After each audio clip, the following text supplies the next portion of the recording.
evening, Africa, and thank you for joining us. You are watching the news on African Free Press Television. My name is Bridget Okudili with the news update.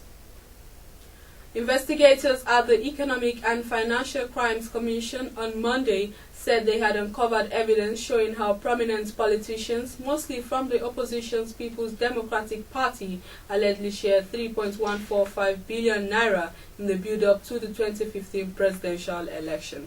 Named in the alleged bazaar are a former aviation minister and director of media for Goodluck Jonathan campaign organization, Femi Fani-Kayode, former secretary to the government of the Federation and leader of the Social Democratic Party, Olu Falaye, a former finance minister named Nadi Usman, a former Imo State Governor Achike Udenwa, former Minister of State for Foreign Affairs Viola Onwuliri, and politician Oke Ezenwa.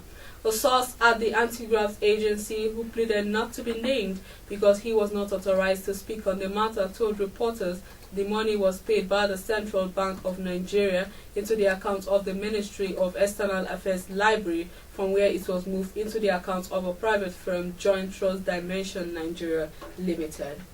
And trial of Nigerian's former Defense Chief Air Chief Marshal Alex Bade has been adjourned till March 16th. The adjournment was made to enable the defense study the additional proof of evidence served on them by the prosecution. At the resumed hearing on Monday, the counsel to Air Chief Marshal Bade, Mr. Akinjide Olujimi, informed the court that he had just been hired by the accused person and would need time to be properly briefed before he could defend his client. He also told the court that the prosecution just served him additional proof of evidence which he needed to also study in the interest of justice and fairness before trial could commence. Justice Abang adjourned the case to enable the defense study the additional proof of evidence. Air Chief Marshal Bade is standing trial for alleged use funds meant for the Nigerian Air Force to purchase choice property in Abuja, Nigeria's capital city. And meanwhile, an Abuja High Court sitting at Jabi has ordered the EFCC and the Nigerian Army to release Colonel Nicola Ashinze, a former aide to the former National Security Advisor Colonel Sambo Dasuki, retired. Delivering judgment on a fundamental human rights enforcement suit filed by Colonel Ashinze, Justice Yusuf Haliru directed the respondents to immediately release the applicants on self-recognition. He said that the detention of Dasuki's aide for over 3 months without trial was illegal and constituted a blatant violation of the fundamental rights of the applicants.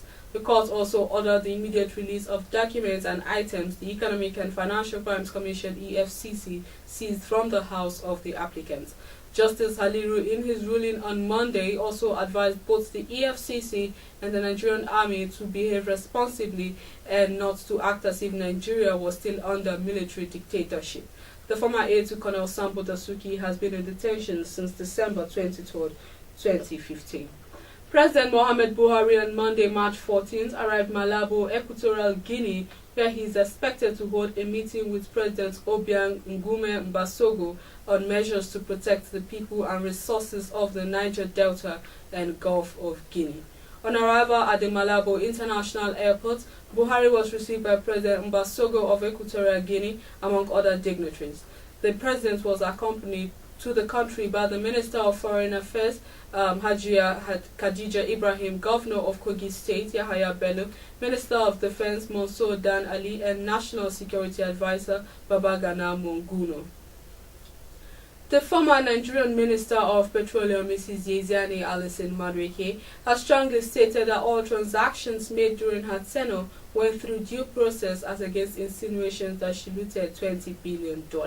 She made this known in London during an interview session with the CEO of Ovation magazine, Mr. Dele Momodu. Mrs. Madueke explained that virtually all the transactions in respect of which allegations of corruption have been leveled against her went through due process, and that the group managing director of NNPC was actively involved in ensuring that the best international practices were maintained. She added that her involvement in the conclusion of these transactions was limited and that some of the contracts had been executed before she became Minister of Petroleum Resources. And on the foreign scene, French President François Hollande has said that 4 French nationals are among the 18 people who were killed by Islamic militants at the beach resort in Ivory Coast on Sunday.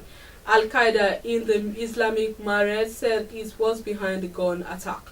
Grand Bassam Beach is popular with locals and foreigners, and people from at least 6 countries were killed in the attack. It is the first jihadist attack in Ivory Coast. Officials said a total of 21 people died in the attack, including 3 gunmen and 3 security force members. Officials said that as well as Ivorians and French victims, the attackers also killed people from Germany, Burkina Faso, Cameroon and Mali. President Alassane Ouattara visited the site about 40 kilometers, that is 25 miles, from the commercial capital Abidjan on the evening of the attack. He promised that security in Ivory Coast, the world's leading cocoa producer, would be stepped up. Russian forces are preparing to start leaving Syria after Monday's surprise withdrawal announcement by President Vladimir Putin. Defense Minister Sergei Shoigu gave the order to withdraw. The aircrafts are being loaded up for long-range flights back to Russia. Western officials cautiously welcomed the move, saying it could pressure Syria's government to engage in talks. Peace talks aimed at resolving the conflict are entering a second day. Meanwhile, a UN commission will present a report on war crimes in Syria later. And in sports, Leicester manager Claudio Ranieri has dismissed the suggestion the Premier League title race is a straight flight between his side and Tottenham. The Foxes are 5 points clear at the top with 8 games left after beating Newcastle 1-0 on Monday. Tottenham line in second with Arsenal 11 points behind the leaders and 4th place Manchester City 12 off the pace.